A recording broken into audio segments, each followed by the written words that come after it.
वहीं दिल्ली में झुग्गी वालों को पक्का मकान मिलेगा या नहीं, मिलेगा तो कब मिलेगा, चुनाव के बाद झुग्गी बचेगी या नहीं, ये तमाम ऐसे सवाल है जिनका कोई सीधा जवाब नहीं है। लेकिन झुग्गी बस्ती के वोटर्स को लुभाने के लिए आम आदमी पार्टी और बीजेपी के बीच शुरू हुई सियासी तकरार अब लगातार जारी है। इस रिपोर्ट में आप देखिए।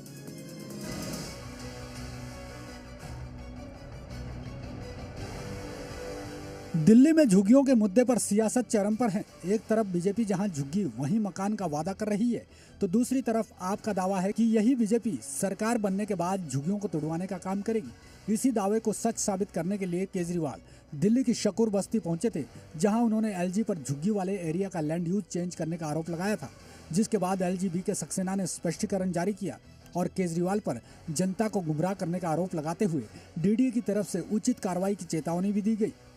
लेकिन एलजी के स्पष्टीकरण पर आपने पोस्टर जारी करके बीजेपी पर हमला बोला।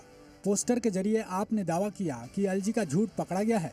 वहीं कांग्रेस का आरोप है कि जब झुग्गियां तोड़ी जा रही थी तो आप और बीजेपी के किसी भी नेता ने झुग्गी वासियों की सुध नहीं ली। डीडीए की 27 दिसंबर की अथॉरिटी मीटिंग में केजरीवाल जी के 2 विधायक सोमनाथ भारती और दिलीप पांडे मौजूद थे। अगर उन्होंने उनसे बात कर ली होती तो शायद ये झूठ नहीं बोलते। उनको मेरी सलाह है कि वह तत्काल प्रभाव से इस विषय में झूठ बोलना बंद करें, वरना डीडीए उनके विरुद्ध कार्रवाई करेगा। शाम को एलजी साहब ने एक बयान जारी किया कि अरविंद केजरीवाल जी झूठ बोल रहे हैं, लेकिन दस्तावेज बिल्कुल साफ है।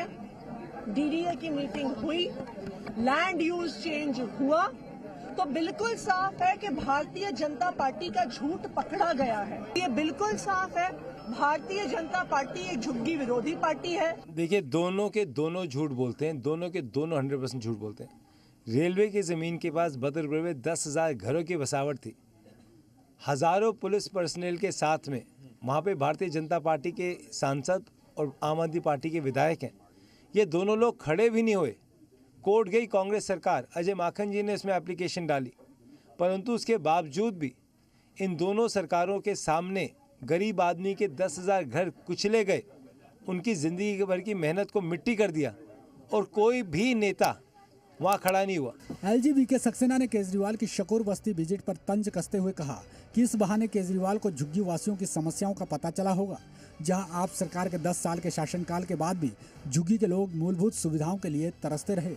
वहीं आम आदमी पार्टी का आरोप है कि एलजी संवैधानिक पद का दुरुपयोग कर रहे हैं और उन्हें बीजेपी की टिकट पर चुनाव लड़ लेना चाहिए। इस बदहाली का जिम्मेदार कौन है? वहां की सफाई, पानी की सप्लाई, स्वास्थ्य सेवाएं, सब कुछ केजरीवाल जी के अंडर में आती हैं। जल बोर्ड, डूसिप, हेल्थ डिपार्टमेंट, एमसीडी, सब कुछ आपके अंडर में है। जहां तक डीडीए का सवाल है, उसने अब तक प्रधानमंत्री जी की जहां झुग्गी वहां मकान योजना के तहत हजारों झुग्गी वासियों को मॉडर्न फ्लैट्स दिए हैं।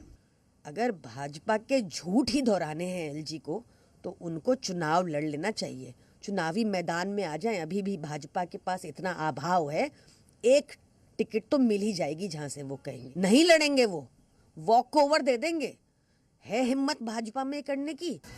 बता दें कि केजरीवाल ने एलजी पर शकूर बस्ती के स्लम एरिया का लैंड यूज चेंज का आरोप लगाया था, जिसका एलजी ने बाद में खंडन किया। केजरीवाल का आरोप है कि केंद्र सरकार ने 10 साल में सिर्फ 4700 पक्के मकान बनाकर झुग्गी बस्ती के लोगों को दिए। इस हिसाब से सभी झुग्गी वासियों को पक्का मकान देने में कई दशक बीत जाएंगे। ब्यूरो रिपोर्ट, जी मीडिया।